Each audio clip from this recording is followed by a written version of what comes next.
বর্তমান সরকারের উপদেষ্টারা যদি এই দেশে থাকে, আর যদি কোন এক সময় আওয়ামী লীগ প্রতিষ্ঠা হয়, যদি বর্তমান সরকারের সমন্বয়করা মারাও যায়, তাদের লাশ কবর থেকে তোলে ফাঁসি দেওয়া হবে, মন্তব্য করলেন একজন রিকশা চালক। বর্তমান সমন্বয়কদের ডাকে সাড়া দিয়ে মানুষ যে ভুল করেছে তা কিন্তু মানুষ এখন বুঝতে পারছে। যদি কোন কারণে সমন্বয়করা আবার জনগণকে ডাক দেয়, তাহলে পাগল ছাড়া তাদের ডাকে কেউ সাড়া দিবে না। দেশের বর্তমান পরিস্থিতির জন্য বর্তমান সরকার এবং সমন্বয়করা দায়ী। দেশকে ধ্বংস করার মাস্টারমাইন্ড হচ্ছে 24-এর গণঅভ্যুত্থান।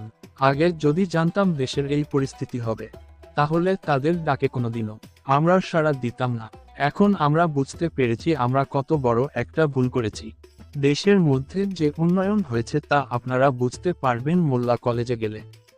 এই রিকশা চালকের কথাগুলো শুনলে আপনার হৃদয় নাড়া দিয়ে উঠবে। তাহলে আমরা একটু তার কথাগুলো শুনি, চলুন ভিডিওতে।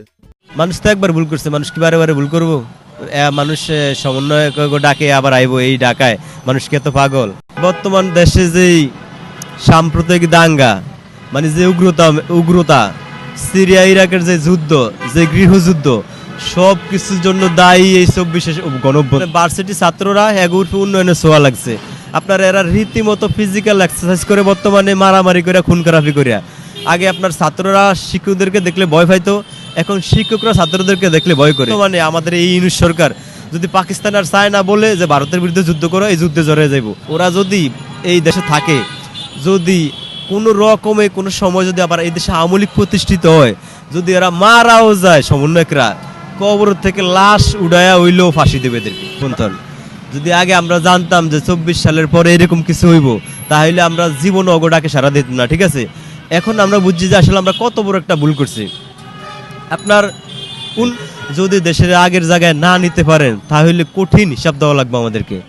ভাবছেন কি সব সমন্বয়ক, সব উপদেষ্টাদেরকে নিয়ে আটলান্টিকের ওই পারে পাড়ি জন্মাইবেন? এত সহজ না, হিসাব দেওয়া লাগবে আমাদেরকে। প্রয়োজনে বাংলাদেশের প্রত্যেকটা এই বর্ডারে সিসি ক্যামেরা লাগানো হবে, একটা সমন্বয়ক, একটা উপদেষ্টাও যেন না ফলাইতে পারে। এই হইলো আমাদের উন্নয়নের স্টাইল, এই হইলো আমাদের দেশের সংস্কার। আমরা মনে করি সাজানো এবং গোছানো একটা দেশ আছিল বাংলাদেশ। এই দেশটারে যারা ডেস্ট্রয়েড করছেন, ধ্বংস করিয়া দিচ্ছেন। উন্নয়নের ছোঁয়া লাগছে পুরা ঢাকাতে। বিশেষ করে আপনি মোল্লা কলেজে যান, দেখবেন উন্নয়নের ছোঁয়া লাগছে। আমি মনে করি বর্তমানে কোনো রাজনৈতিক দলের কাছে দেশটা দিয়া দেওয়া উচিত, কারণ ওদের ওই সমস্ত রাজনৈতিক দলের ভবিষ্যৎ আছে। ওরা যদি কোনো অন্যায় করে, ওদের হিসাব দেওয়া লাগবে, জব দেওয়া লাগবে। ওদের দল আছে, সংগঠন আছে, এগো তো দল সংগঠন কিচ্ছু নেই, এরা কি জব দিব?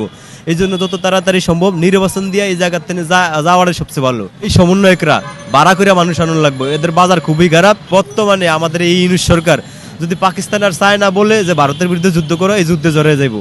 সব মিলে কথা হয়েছে গিয়া এরা দেশের অভ্যন্তরীণ কোনো বিষয় বোঝে না, কিচ্ছু বোঝে না, ঠিক আছে?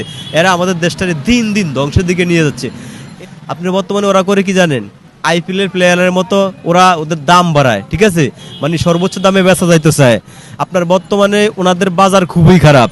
ওনারা এখন ডাকলে কোনো মানুষই ওনাদের ডাকে সাড়া দিব না। ওনারা যদি কোনো মিছিল করে, মানুষ টাকা দিয়া ভাড়া করে আনন্দ লাগবে, ঠিক আছে? এদেরকে সরাইয়া দেশটারে বাঁচান। ওই সমন্বয়করা উপদেষ্টারে, এদেরকে সরাইয়া দেশটারে বাঁচান। আমি বলি এই এদেরকে তাড়াতাড়ি, যত তাড়াতাড়ি সম্ভব এদেরকে সরান। এই সমন্বয়করা জনগণের লগে, সাধারণ মানুষের লগে যে একটা বাটফারি করছে, ঠান্ডা মাথায় যে একটা গৃহযুদ্ধ লাগিয়ে দিছে দেশ, যে একটা সাম্প্রদায়িক উস্কানি লাগিয়ে দিছে, যে একটা অকারেন্স শুরু করছে। এই বাংলাদেশে লিবিয়া, সিরাক আর ইরানের মতো যুদ্ধ লাগিয়ে দিছে। এদের কোনো দিনও নিস্তার হইব না, ঠিক আছে? এই সমন্বয়করা দেশটার গন্ডগোল করিয়া, দেশটার ধ্বংস করিয়া ফালাইয়া যাইব এত সহজ